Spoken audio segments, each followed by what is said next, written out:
If San Marino want to maximize their chances of reaching the World Cup playoffs, they should intentionally lose to Romania in November, as spotted by Football Meets Data. 16 teams will participate in UEFA's World Cup playoffs, the 12 group runners-up of the regular qualifiers, and 4 teams based on performances in the last Nations League season. Group winners are prioritized, even those in lower divisions.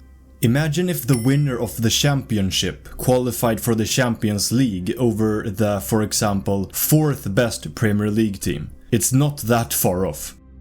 Because of this insanity, San Marino gave themselves decent odds to reach the World Cup playoffs by just finishing above Gibraltar and Liechtenstein in a League D group.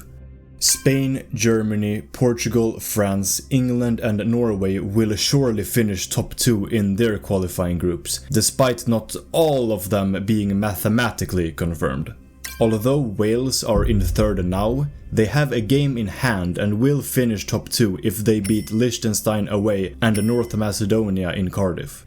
Despite their shock defeat to the Faroe Islands, the Czech Republic will only miss out on the top 2 if they drop points to Gibraltar, and the Faroe Islands defeat Croatia on the road. But if the Czechs somehow lose to Gibraltar, a draw will be enough for the Faroe Islands.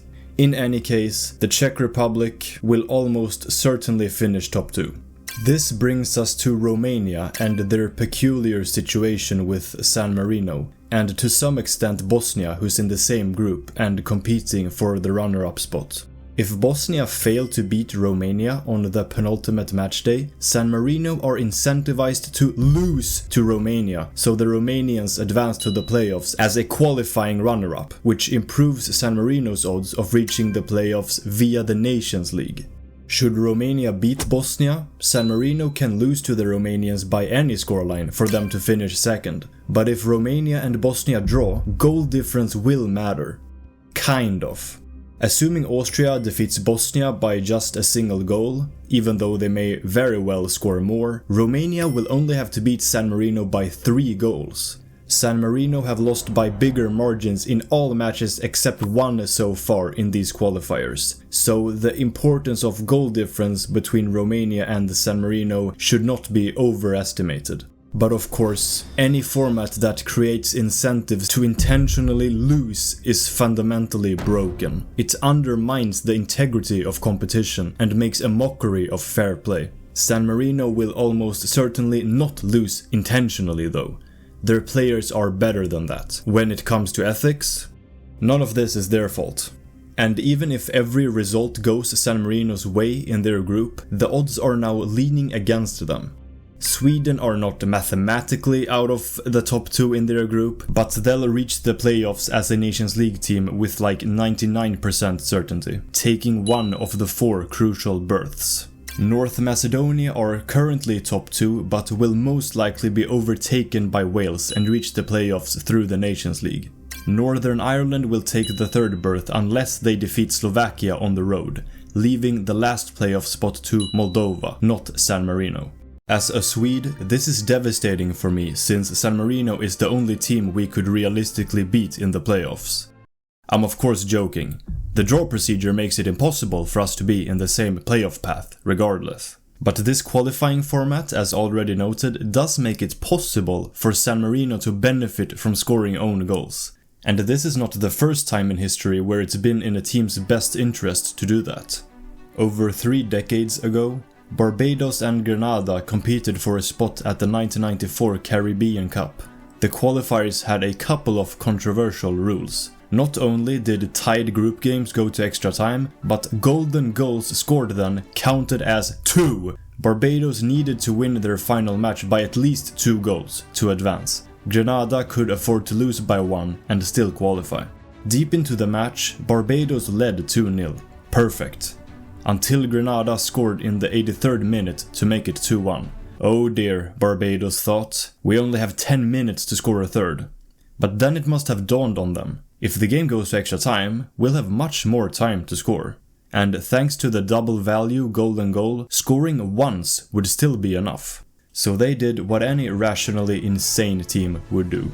They scored an intentional own goal to make it 2-2. The final minutes turned into slapstick. Grenada realized Barbados wanted extra time, so they tried to score in either goal, while Barbados defended both ends of the pitch simultaneously.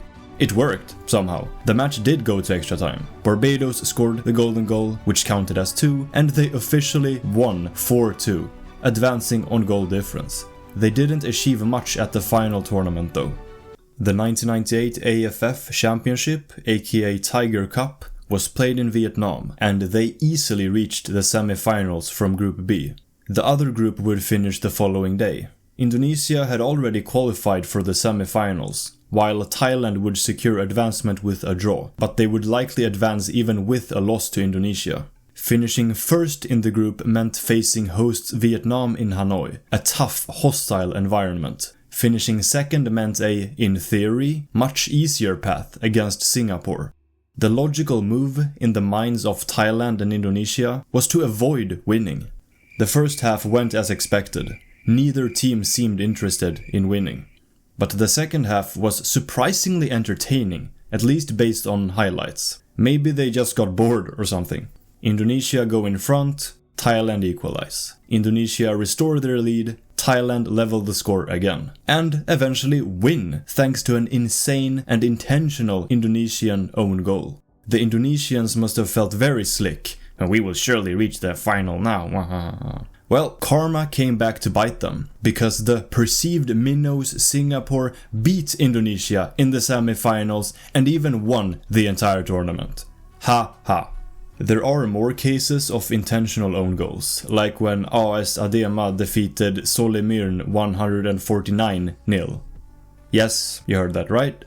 But that was out of spite and as a protest for perceived bad refereeing in a previous game, not because it benefited anyone. But I would benefit from you watching this video.